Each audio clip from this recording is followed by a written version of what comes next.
Okay, we are live directly from the Social Contact Club, 3001 Stockton Hill Road, Kingman, Arizona. Tonight we have a special guest. Yes, we have here also open mic for comedy or whatever you think it's funny. Hopefully it's funny. We will see that. The beautiful thing that you can try it out, you can have fun, and you can also, of course, have feedback from our YouTube and our Facebook friends. Here we go. Our new guest, he will introduce himself. He's from Kingman. He's a young man, and he thinks he's funny. Let's find out. Here we go. Go, Patrick. Let's address the elephant in the room first thing off. I am missing some equipment. And the problem being with the equipment I'm missing is I don't have a great story. You know, it wasn't like I was saving some puppy from a train track. It just fucking happened. And you know, that's a hard thing to deal with. I have my youngest nephew ask me all the time questions. How did it happen? What happened? And we're sitting there on the couch watching cartoons one day, and I just see him. You have in a tone that meant that he was going to get to the bottom of this shit. He was going to figure out the mystery. It's not that mysterious. Well, he asked me one day. He asked me, "What happened to your hand?" So I told him I was trying to be as honest as possible. And I told him, you know, when your mama asks you to pick up all the toys in the living room and you don't, that's what happened to my hand. You know, it's not that mysterious. I was just born that way. You know, Leo would be a big fan of me. But, yeah, I was just born that way. You know, what I found in my life is I don't do particularly well at job interviews. I walk in, they look at my qualifications, they look at my everything on my resume, they look at my references, they go, "Oh my goodness, this is a good candidate." And then I come walking in, and they're like, "Fuck, he's got a flipper." You know, but by far the worst job interview I've ever had. You know, I'll leave the organization anonymous. But the worst job interview I've ever had, we're going through it. And 5 minutes into it, I know I'm not getting the job. You know, it's just not going well. And they asked me the dumbest question. They asked me, "Well, Pat, would you have a problem working with people with disabilities?" Yeah. As a matter of fact, I would. Especially those little bastards went in. I would personally light the gas chamber for those motherfuckers. You know, and but the problem with where I'm at in life is everyone gives you advice. And usually it's not relevant. It hasn't been relevant since we fucking stormed the beaches of Normandy. But the best advice I've ever gotten was from my 83-year-old grandmother with dementia. And we're talking on the phone one day, and we're going fucking back and forth. You know, she's asking me the same questions for 2 hours. And then she asked me, you know, she's like, "Pat, do you have a girlfriend?" No. "Why not?" "I don't know. You know, I'm kind of socially awkward. I don't get it." "Is it because of your hand?" "No." Don't lie to me in a tone that usually meant that I was getting my ass kicked. Don't lie to me. Put a fucking glove on it. And I really don't understand how relationships are supposed to be these magical things. In my mind, it's legalized prostitution. You know, the only difference between a girlfriend and a prostitute is the prostitute's never going to tell you that you need to get right with God. You need to straighten up. You need to figure things out because you're going nowhere. Prostitute's never going to tell you that. The prostitute probably wants as little communication as possible. The only thing you're going to get from the prostitute is like Apu from the fucking Simpsons. Thank you, come again. But there's a lot of things I don't get in life. Like, I don't get this whole craze of, if I have X amount of time to live, I'm just going to live to the best. You know, if I had 3 months to live,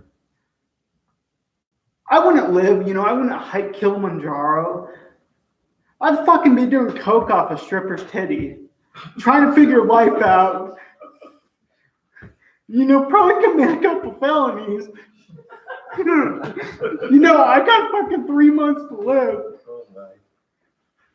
You know, I don't care. You know, you want to put me in 20 to life? I got 3 months to live. Fuck it. You know, and it baffles me. These people talk to me. They're like, "Oh, Pat, we're so proud of you. You fucking set the expectations low. You set the bar low." I'm a 2-time community college dropout.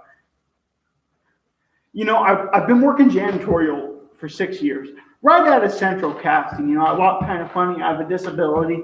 I stutter when I talk. Right out of Central Casting.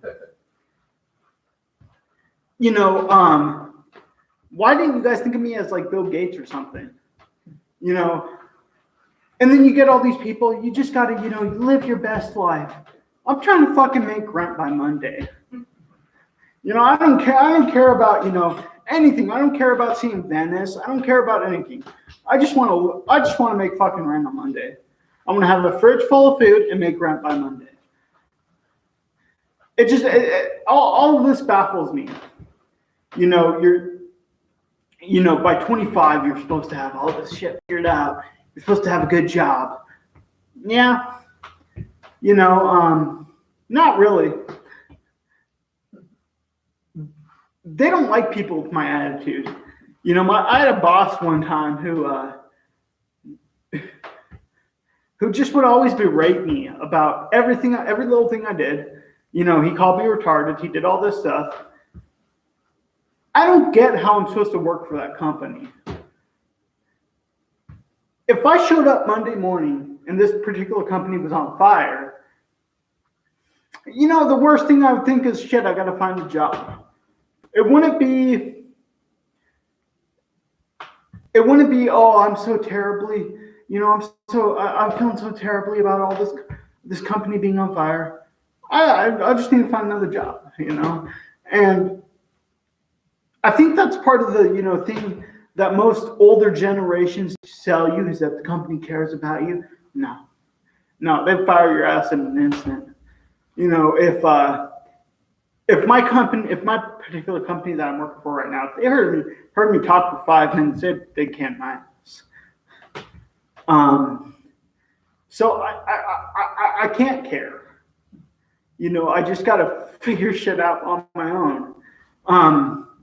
And that's kind of what I've always been taught, is to figure shit out on my own. You know, my obviously I'm born with a disability, but my dad wasn't raising me like, oh, you special thing, you know, you gotta, you know, I'm not gonna let you experience anything. My fucking dad, when I was learning to ride a bicycle, he'd tape my goddamn left hand to a handlebar of a bicycle and let me go. No, it was a great plan until I hit the cactus. Then it was terrible. And he had this idea about Velcro, a Velcro glove, you know, which would have come in handy about 20 minutes prior, before I hit this cactus. But that's the way I was raised. Like, you have all these terms like, oh, you know, you just got to be everyone's ableist. Which ableist is, I think is a bullshit term. And for those of you who don't know, ableist is a term that, you know, so in my instance, you have 2 hands. You can do things that I can't do, and you shouldn't, because it's ableist. Now, I don't open a can of Chef Boyardee and think, you know, I'm having a really hard time. I shut down the grocery store. because they're ableist, because they're selling not with the pop or anything. You know, it's nothing like that. I was raised to fucking learn. I might get SpaghettiOs all over the fucking window, all over the sink, but you got to learn. You know, you learn how to work the fucking can opener with one hand. You know, and all of this, we're all special. We're all special. I don't understand that, because the way I was raised was, you fucked up. You know, and you're going to have to fucking answer for that.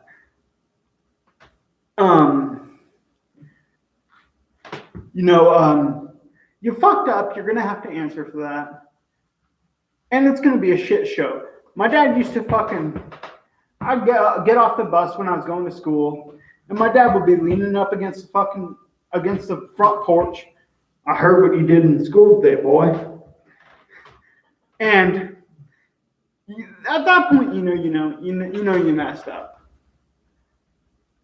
It wasn't, we're not gonna take you to therapy. We're not gonna figure it out. You messed up. And I think that's what this country's lacking, is the fear of getting an ass whooping. And it's palpable. You see kids running around the grocery store. You see, people lighting cities on fire. They never had to fear for an ass whooping. I knew if I told my teacher to fuck off, that I'd have to deal with an ass whooping at the end of the day. It wasn't like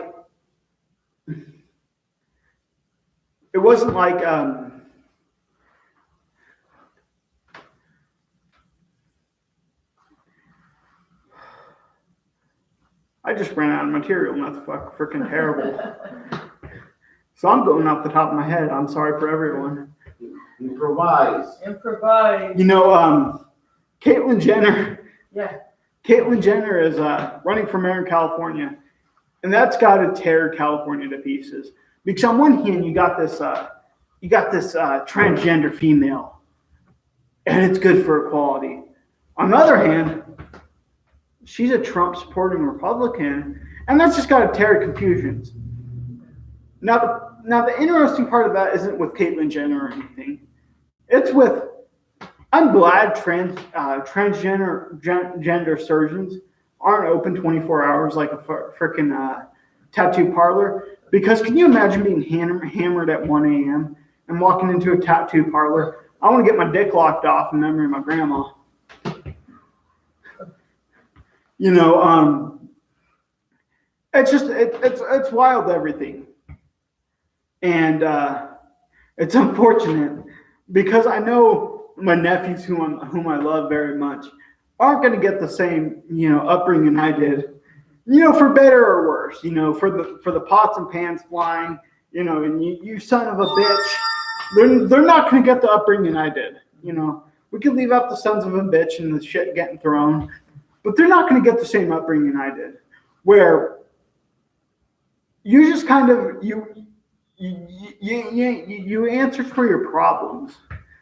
If I got in a fight in school or told my teacher to go fuck himself, we weren't getting sent to therapy. I was getting 10 across the ass with a fucking belt. And that was the realistic problem. The realistic deal with it is, my dad wasn't into that. We gotta treat him like I'm special, put him in timeout. He wasn't into any of that. But he was into the fucking belt. The belt and restriction. Now, restriction was you sat on your bed by yourself, nothing in your room, no TV, no nothing. And you thought about your problem. You thought about, okay, how can I fix this? Or a lot of times you thought about, oh, how can I not get caught for this? Which that mentality eventually got caught up to you. And that you always got caught. My dad caught me smoking, caught me drinking. Never caught me high, thank God. But he caught me smoking, and he had me smoke a fucking Winston Churchill cigar. And are you ever going to smoke again? No. I won't ever touch a cigarette as long as I live. I lied. I did touch a cigarette. I'd rather like them Marlboro Reds, some Marlboro Reds, get a couple Jack and Cokes in you and you're feeling great. But I never understood the hard drugs. I never understood cocaine. I never understood meth. It's like, I'll just fucking drink 7 pots of coffee for that shit. I don't need any of it.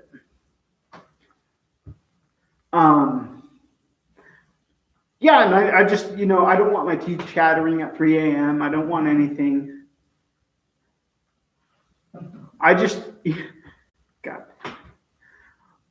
want to, I want to have a little energy, but I don't want to, steal shit and, get arrested. Which the drug laws in this country drive me fucking crazy. Because some guy who's never done anything violent can get busted for an eighth of coke and go to prison for 20 years. But some motherfucker who fucked with a kid, who hurt a kid, can get out 6 months on good behavior. And that fucks with me because I'm like, I'd rather have the non-violent offender out than the guy who's fucked with a kid. Because my solution to anyone who hurts a kid is you take them out to the field and you shoot them. Simple as that. You put a bullet behind their ear, you tell Lenny about the rabbits, and it's all good from there. And I don't get the criminal justice system. Everyone's freaking out that someone put, their knee on someone's neck for 9 minutes. But they're letting out people who have fucked over entire families. Like my dad, I love that man to death. But there was an instance that I'm not comfortable talking about. But in my mind, my dad would have fucking killed him. And for a lot of years, I didn't think my dad did anything. He just let it go, let it go to the courts. And then I was talking to my mom a couple of years ago. And come to find out, my dad had threw a pickaxe at this motherfucker and tried to kill him. But he kind of evaded him like a mouse. And that makes sense to me. I just, man. I died. All right, Patrick. We're live, don't stop. You're doing great. You're fine. You're right. Okay, we have, let me get the clown in, okay? What? Let me get the, when you do What? when there is the bull running, how do you call there is always the helper coming out. The clown? Yeah, the clown. Here we go. The Here we go. barrel. The clown is here. All right. Yeah, you're the clown. I'm the clown. I came to a moment of to give some rest to our guest. By the way, he's doing great. Consider it's not easy to talk to a camera. With tonight we have a very little night. We have 2 people inside. Yeah? Yeah.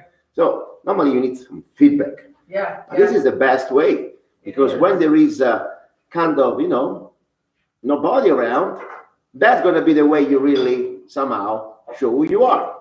And talking for 5 minutes, 10 minutes, that's something that shows really what you got to say. Now, I'm not a comedian, I probably am everything but that, but I would like to say a couple of things since we're here. Let's talk about things that they are serious, because I think at this point, we can laugh at things that make us cry. I was going the other day, I went to Virginia, and I told you already, I guess, on the show, I went to this nightmare trip on the plane, United Airlines plane. And I tell you, I really hate to fly. It's so disgusting now. It's not fun anymore. It looks like you're going to some sort of, during World War II, when they set you in these camps and they put you on the trains, the same feeling. You got all these people around you staring at you. I call them the Nazi mask. Pretty much it was the feeling. And I tell you, man, I didn't want drama. I just wanted to get on the plane. I know now the new regulations, they call it the law, the federal law. If you don't wear the mask, you're going to get arrested.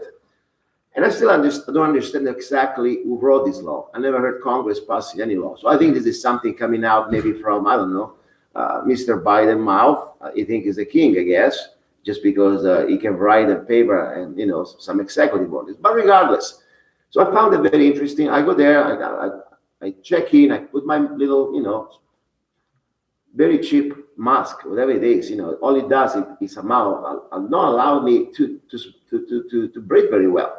Regardless, I follow the directions. I don't want to get arrested. I don't want to get in trouble. I need to get to point A to point B. But at the end of the day, after the first 10 minutes, I started to really have serious problems. So I had to put a little bit the mask below my nose because I couldn't breathe. I don't know, people can wear that mask for 8 hours at work, when they work for corporates and they force you to do that. It's very unhealthy, in my humble opinion. So I complied for the first 20 minutes. Then I fell asleep and I had this little, maybe an inch or two just below the nose. I didn't think it was a big drama. But out of the blue, I got someone almost shaking me, a hand touching my shoulder, say, wake up, you got to wear the mask. I already have the mask. What's going on? No, you got to cover your nose, and the chin and everything. So, wow, you wake me up for that stuff. Interesting. And I was very irritated, by the way, but I didn't want to show it because, we're talking about these power trip people called now stewards and hostess. They think out of the blue they work for the federal government, and they can get you in trouble. All they need to do is say he's not complying with the federal edict from King Biden. Guess what? You're never going to fly anymore. They're probably going to stop the plane and throw you out. And maybe you can also get fined or arrested. This is serious stuff. I was listening to the little, consequences if you don't comply with their stuff. Okay, I say, okay, yeah, I'm going to cover up now my nose like you want. No problem. Don't worry about it. And I say, you know what? Do me a favor, ma'am. I'm getting very thirsty now. Please bring me 2 coffees. Please. 2 coffees? Yeah, 2 coffee. I need to drink and I'm very thirsty. So the same person that she was so meticulously harassing me about to cover my, 1-inch nose that was sticking out. Now she comes back and she brings me 2 little coffees.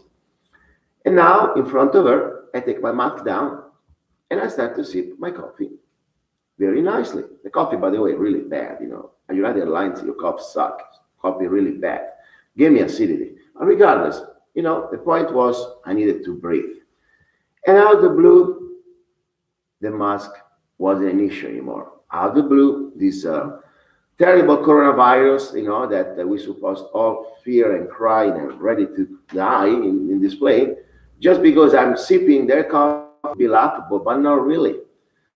If we want to believe that we are facing such a dangerous threat, it should be all the way. It shouldn't be 6 feet social distancing when I am checking in or when I walk around the plane, at the airport, and then when I'm in the plane, they put us like sardines on top of each other.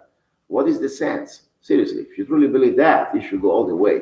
Also, another important thing I really find very sad. I never heard about a virus walking around with a measure tape, tape measure.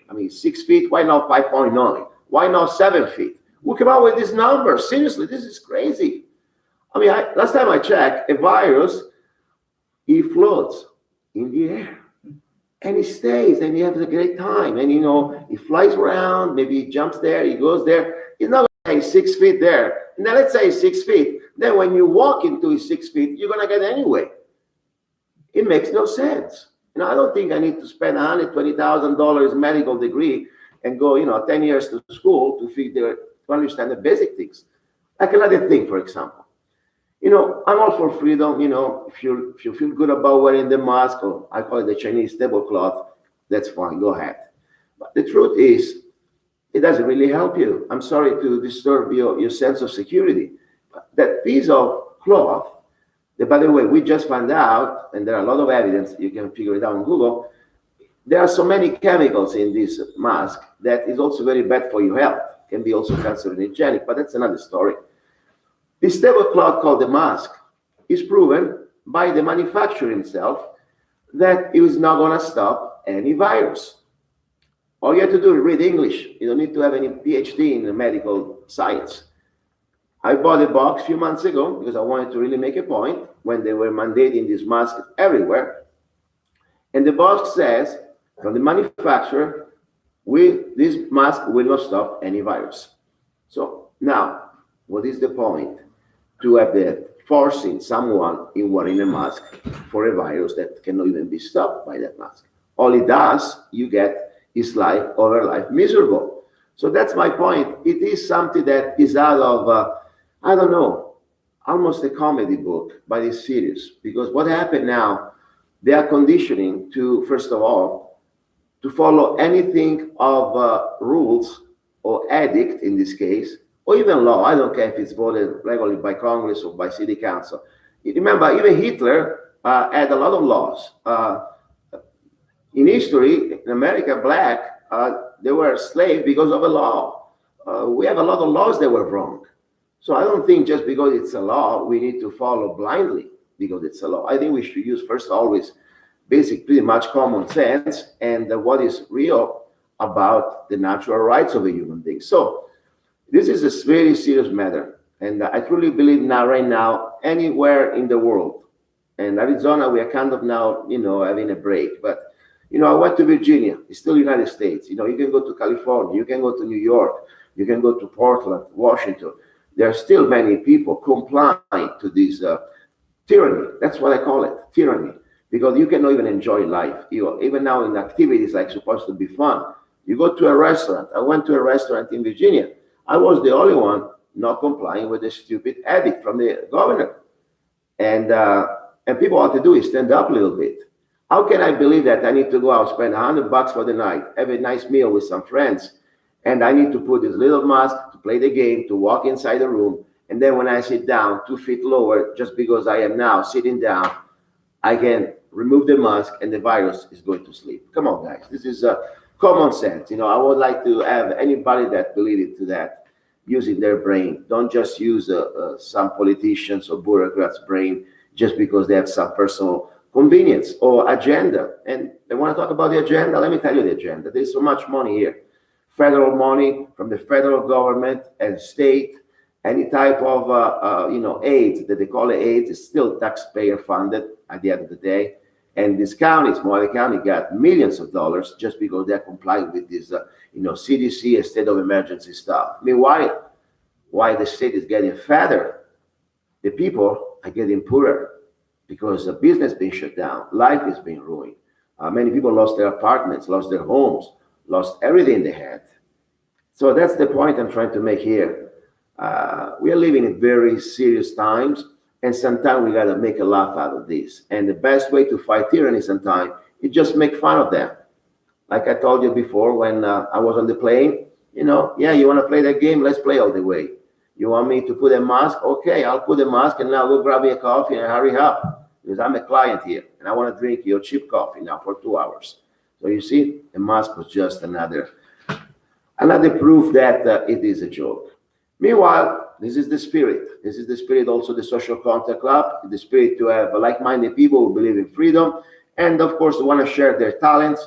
If you play music, if you play anything, if you want to crack jokes like Patrick, or share just even your opinions. I'm not a comedian. I'm just trying to tell you, expressing some of my points. That I think they're just some common sense point of a person. I'm trying to think with my brain. I don't go with any personal agenda from any party or any type of political affiliation. It's just called freedom and common sense. I don't want to be like a little puppet, when they play game. Simon says, hey, put a mask on your face. Or Simon says, shove a finger in your nose. I mean, what? Now they're telling you got to put 3 masks to work. Why don't you just put a plastic bag in your head and be safe? At that point, I'm sure you're going to be very safe. You're going to be there. So that's the bottom line. So come to the Social Contact Club and give us feedback. And please support Patrick. As I said, it was a very good test because normally, we have more people during the night. But sometimes to have comedy, you got to have a little bit of feedback. But the real test is when you start with few people around. But still, truly believe that YouTube is going to be our way to reach more and more people, especially now that I heard that other parts of the world, like, for example, I have a friend, Facebook friend in Australia, want to start a Social Contact Club. And I wish you well, my friend. I don't know the laws in Australia. I know that the Supreme Court, at least in the United States, at least here for a moment, they give us a break. As religious clubs, we don't need to be comply anymore to this garbage. But I see a lot of people standing up. I see people in Canada, for example, the pastor throwing out the health department Nazi without warrant and the police during his ceremony. So that was a great thing to do. I'm really proud of that. So I believe that the spirit of freedom around the world is getting bigger and bigger, and that's the idea of the social contact, to spread its freedom and inspire each other and get more people creating their own social contact club, or whatever you want to call it, religious temple of freedom, whatever, but more important, resisting tyranny. A message for my Italian brothers and sisters: I see that you are fighting back. I see many of you that are not complying with this BS of this curfew. Right now, Italian people in Italy have curfew. At 10 o'clock, if they're found on the street, they're going to get arrested. This is almost funny. Think about it. The virus after 10 becomes deadly, like a vampire. So from sunrise to 10 o'clock, you're somehow allowed to go around Italy, always with big restrictions. By the way, you got to wear the mask. And by the way, you cannot go from a region to another region without permit. If I wanted to go from Rome to another town near Rome, I need to have a permit. I remember the stories from my grandfather when he was under German occupation. They used to have papers. You have papers? Paper, please. Where are you going? You have no papers? Put on the wall. Shoot them. That's what Germans used to do. And now Italy is repeating the same history. The difference now that we don't have German troops occupying Italy, but our own people, controlled by the bankers and this globalist agenda, they are dictating this tyranny. And I see, though, finally, at least people revolting, still peacefully. I hope it's going to keep peacefully. But there is a point that so much peaceful you can be. When they take everything from you and you have nothing to lose, at that point, you got to be careful. If somebody has nothing to lose, they will care about nothing. And I hope the Italian people don't get that far. I hope they still have something to lose. I hope they're still going to preserve some of their dignity and some of their possessions, of their lives, or their businesses. There is an amount of business that they close, and there are more people dead in Italy now by suicide than coronavirus. This is so sad. People killing themselves because they cannot pay debts. Meanwhile, the government doesn't let you open, but meanwhile, they still ask you for taxes. This is a travesty. I truly believe that this is almost a test to see how much shit you can eat. Because there is a point that how much can you take without revolting? I mean, I know Italy doesn't have really a history of revolution like America, but it's time that we got to start the 1776 movement, in my opinion, around the world. Because that's the only way we have. These politicians, they are completely controlled by these globalists to create this agenda. The Great Reset, it is not an opinion. It is not a conspiracy. The Great Reset, they talk publicly about. All they want to have few big mega corporations working with government, and the rest of us, the middle class, the small businesses, destroyed, and we all will be dependent on the government. That's the agenda. And when you depend on the government, you will do what the government says. You will eat what you're supposed to eat. You will live where you're supposed to live. So much now that this implementation of this global agenda is called the Agenda 21. In many parts of the world, like Germany, you're not allowed anymore even to build your own single home. Because the new planning and zoning is all about the new agenda where only big government buildings will allow to be built, and you will allow to lease or rent. The destruction of private property will be part of the agenda. So this is a kind of a very nightmarish, let's say, plan. At the same time, I truly believe the best way to fight tyranny, at least in this stage, laughing at them, daring them, challenge them, and make fun of them. And be serious about it. I know sound like almost a nonsense. We make fun, but yeah, we are serious when we make fun. Like when I said to the city of Kingman, you can screw off. You can come here and arrest me. When everybody was closed a few months ago, I wasn't hiding around. I've been open 24/7, and I challenge everyone in the city to come and shut me down. Because if the church or a temple next door can be open, I believe that this is my religion too, and it's called the religion of freedom and self-defense, because we do also that during the day. So I have the same right to stay open. And guess what? I'm still open. Now, I thank you for listening and putting up with me. And I want to say, okay, thank you, Patrick, for your display of very good, as I said, testing your skills tonight. and we're gonna organize this again and with more people, of course. At the same time, I truly believe that the power of virtual meetings, and in this case, YouTube, even I don't believe in social distancing, but this is about social connecting with people from around the world. It is beyond Kingman. This idea we have here is beyond our 3001 Stockton Hill Road. I like other-minded people like Patrick, like you, like us, in Australia, in New Zealand, in Italy, in France, in Germany. We're all united, brothers and sisters, under this principle of freedom. That's the idea. That's why I like this concept today. We're starting today from our YouTube, from our studio, and I want to see more and more people who also want to join in this, our YouTube. We can put you on YouTube, and you can share your talents or your opinions through our channel. So you can contact me directly. You can go to socialcontactclub.com. My name is Luca Zanna, and I promise if you have something good to say or just something to say, I don't care, let people judge. I will connect you. Even if you are from another part of the world, we can go through our Social Contact Club studio. I will put you to our channel. Thank you very much, and Godspeed. See you next time.